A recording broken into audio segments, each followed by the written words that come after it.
નમસ્કાર ખેડૂત મિત્રો, હું છું યશ ઠુમર, તિરુપતિ એગ્રો સેન્ટર ગોંડલ.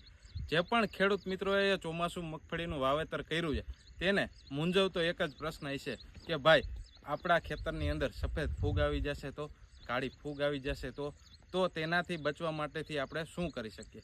કે જેમ આ ફિલ્ડ ઉપર આપણે જોઈ શકીએ છીએ કે ભાઈ આમાં સારામાં સારો પટ માર્યો હતો, છતાંય જે છે એ ક્યાંક અને ક્યાંક છોડવા જે છે એ ડેમેજ થયા છે. કાળી ફૂગ એટલે કે જે કોલાર રોટ, જે એસ્પરજીલિયસ નાઇજર કરીને ફૂગ આવે છે તેના હિસાબે આ છોડવા ડેમેજ થયા છે. તો તેના માટેથી આપણે આગોતરું આયોજન શું કરી શકીએ કે જેનાથી આપણા ખેતરની અંદર આવો પ્રશ્ન ઊભો જ ન થાય.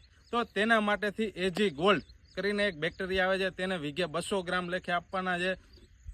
ત્યારબાદ તેની સાથે જે છે એ કાળી ફૂગના સુડોમોનાસ કરીને બેક્ટેરિયા આવે છે, તે 1 એકરે 1 કિલો લેખે આપવાના છે. આ બંનેને કેવી રીતના આપવાના છે?